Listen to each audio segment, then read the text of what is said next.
हिजो जेनजीका भाइ बहिनीहरूले 10 बुँदे माग राखेर सडकमा आइसके पछाडि त्यो मागलाई समर्थन गर्दै जनताले भोट हालिसके पछाडि कम्तीमा 5 वर्ष तिनीहरूको माग अनुसार राज्य चल्नु पर्थ्यो। आम जनताले स्वीकार गरेको कुरो थियो नि त। तर त्यो आन्दोलनको ती निचोडका ती सबैलाई म सम्मान गर्छु, हैन, सम्मान गर्छु, तर म आफूले चाहिँ गर्न सक्दिनँ भनेर आन्दोलन पश्चातको सरकारले भनेको हुनाले यसमा घोर आपत्ति हामीहरूको छ। त्यसले त्यो भन्ने अधिकार छैन जसले कुर्सीमा लिएर गरेर राखेको, जुन मतले कुर्सीमा राखेको त्यो मतको त्यो दिनको आवाजको पहिलो सम्बोधन त्यसलाई गरिनुपर्छ। अहिले त्यो सम्बोधनका निम्ति संविधान सभा अथवा संविधानलाई यो प्रतिनिधि सभाको लागि जिम्मा लगाउन खोजिँदैछ। यो घोर आपत्तिजनक कुरो छ र यो घोर आपत्तिजनक कुरोको लागि हामीले यो वैधानिक सामन्तवादको दस्तावेज फालिनुपर्छ भनेका थियौँ।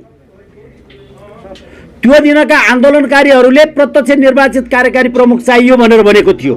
अर्थात् संविधान संशोधन गर्नका लागि 2/3 बहुमत चाहिन्थ्यो। 2/3 होइन, बहुमतै नआउने ठाउँ भए पछाडि 1/4 मात्रै भएको हुनाले, कहिल्यै 2/3 नआउने, जहिले पनि 1/4 आउने भएको हुनाले आन्दोलनद्वारा त्यसलाई फाल्नु परेको थियो। त्यही दिन लेख्नुपर्छ पर्दैन। त्यो लेख्नका लागि यो संविधानमा होइन, सिधै संशोधन के गर्नु पर्थ्यो, सिधै डिलिट भनेर लेख्नु पर्थ्यो। त्यो व्यवस्था एडिट भनेर लेख्नु पर्थ्यो। अप्रत्यक्ष निर्वाचित कार्यकारी प्रमुख हुन्छ। त्यस पछाडि चाहिँ हामी कुरा गर्थ्यौँ प्रत्यक्ष निर्वाचित कार्यकारी प्रमुख हुँदाखेरि त्यसको लागि हुक चाहिन्छ, निरङ्कुश राख्न हुँदैन, त्यो झन् निरङ्कुश हुनसक्छ। हामीले विश्वमा हेरिसकेका छौँ।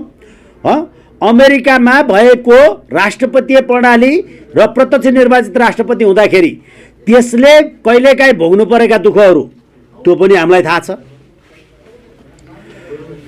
राज संस्था भएका देशहरूमा राजाहरूले गरेको अकर्मण्यताका कारणले देशबाट राज संस्थै भागेका तिनीहरूको इतिहास पनि थाहा छ।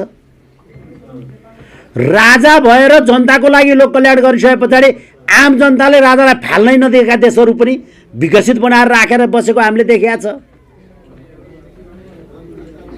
नि। हामीले भने संसदीय व्यवस्थामा कतिसम्म खत्तम हुँदो रहेछ भन्ने कुरो हामीलाई शेरचन्द्र ओलीले देखाइहाले, पढाइहाले, सिकाइहाले। भनेपछि हामीले यो व्यतिथिहरू चाहिँ जे व्यतिथि त्यो फालौँ, थिति राखौँ। त्यसको लागि पो हामीहरूले अनि जनताले आक्रोशमा उनीहरूले राखे माग जनताले दिए साथ। जनताले साथ दिएर त्यो भगौडाहरूले अहिले ठुलो कुरो गर्ने संविधान भने के भनेर भने जस्तो फेर्न नि पाइँदैन। गायत्री मन्त्र हो।